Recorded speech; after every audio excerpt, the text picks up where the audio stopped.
This is Movietone. Lionel Gamlin reporting.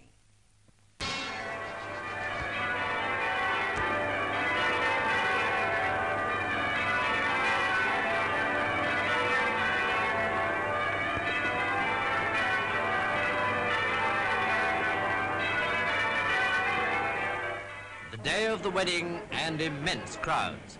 Thousands had assembled overnight, others had arrived at dawn, all eagerly waiting to see and to cheer the royal processions on this day of their own princess's marriage.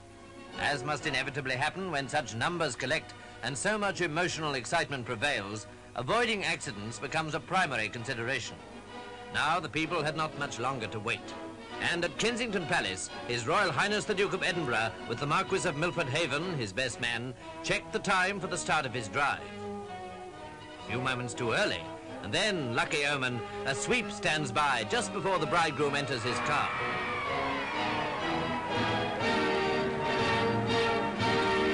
The cheers of the people all along the route were sure evidence of his popularity as he drove swiftly towards Poets' Corner at the Abbey. A captain's escort of Household Cavalry wearing full-dress uniform were in attendance on the Queen and Princess Margaret, driving to the Abbey in the glass coach.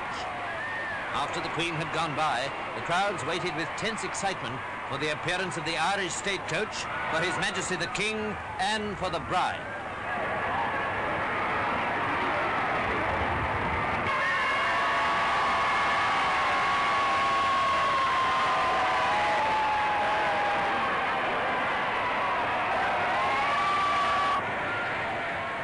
The greyness of this November day, matching in some respects the weary aftermath of war, these were neither seen nor felt, for this was a day of national rejoicing, a day indeed which had caught the imagination of men and women all over the world. And as the King and his daughter drove past, they received in overflowing measure the true and enduring affection of the people of Britain.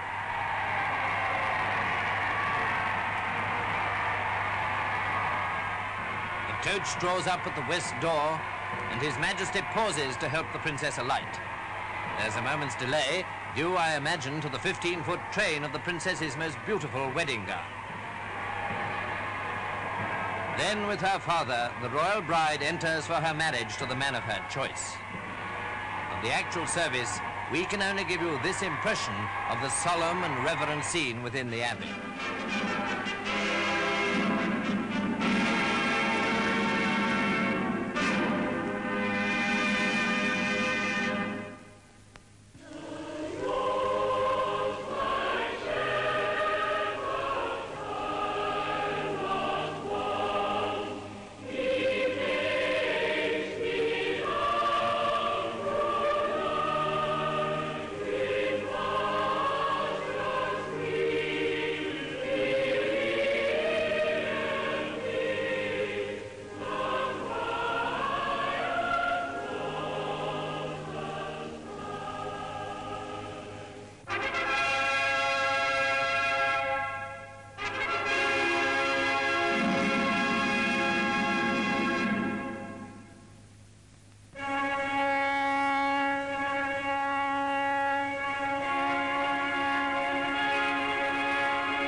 At the end of the service, the procession of the bride and bridegroom was formed.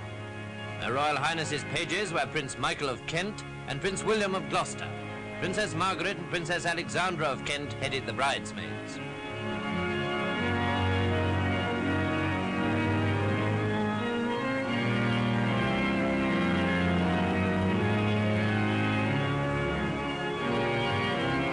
Following the King and Queen in the procession were Queen Mary, Princess Andrew of Greece, the bridegroom's mother, and King Haakon of Norway. Then King Michael of Romania, the Queen of the Hellenes, and the boy King of Iraq.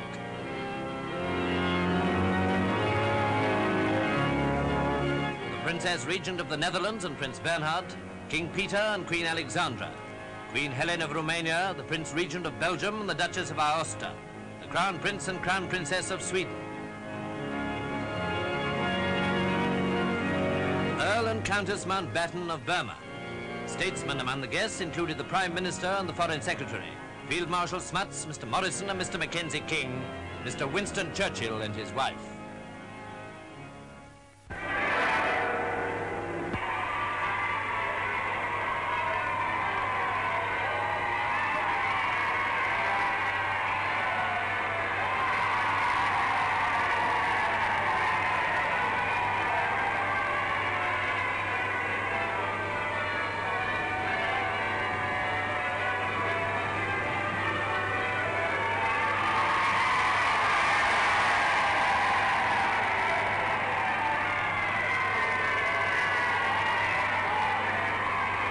The departure of the royal couple from the Abbey after the wedding was the climax for the tens of thousands waiting in the streets of London. The princess had long ago won the utmost affection of the people. Her husband, British by upbringing and service, had already received their warm-hearted regard. And this was a love match. No wonder the people cheered themselves hoarse as the young bride and her gallant groom returned to the palace on their wedding day.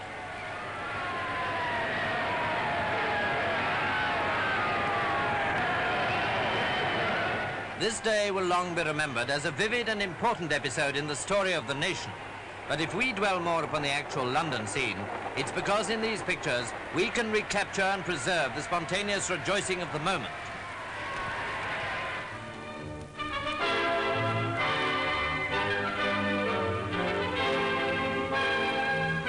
The crowds outside the palace were quite as vast and as thrilled as those of Jubilee and Coronation days.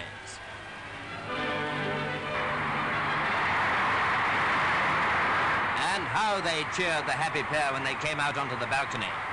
What a wonderful picture the princess made, looking most lovely in her magnificent gown and standing happily beside her husband. Presently they were joined by their Majesties and Queen Mary, and a storm of cheering broke out afresh. The link between the British people and the royal family is something quite unique.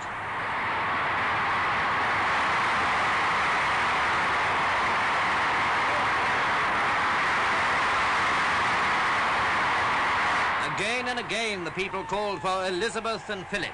Again and again they joyfully responded.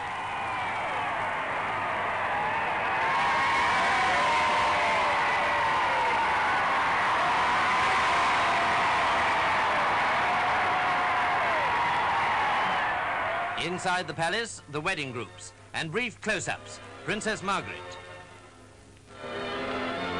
Prince Michael, Prince William. Finally, these delightful studies of the princess and the duke. It was their day, and their great happiness was clear to see.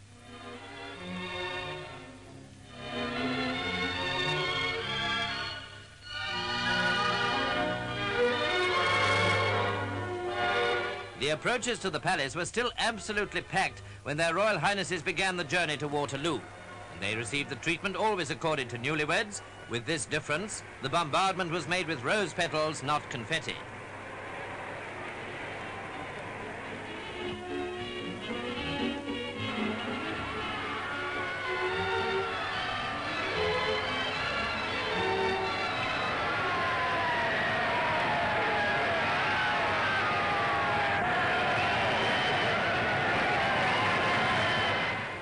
Yet another affectionate greeting was given them on their way to the station as the dusk of the winter evening began to close in.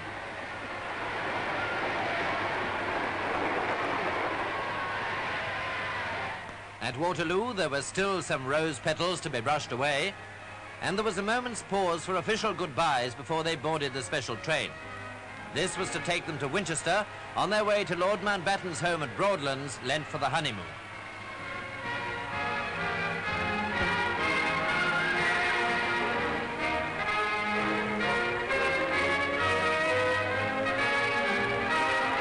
Britain hopes that their journey was but the prelude to lifelong happiness through the years to come.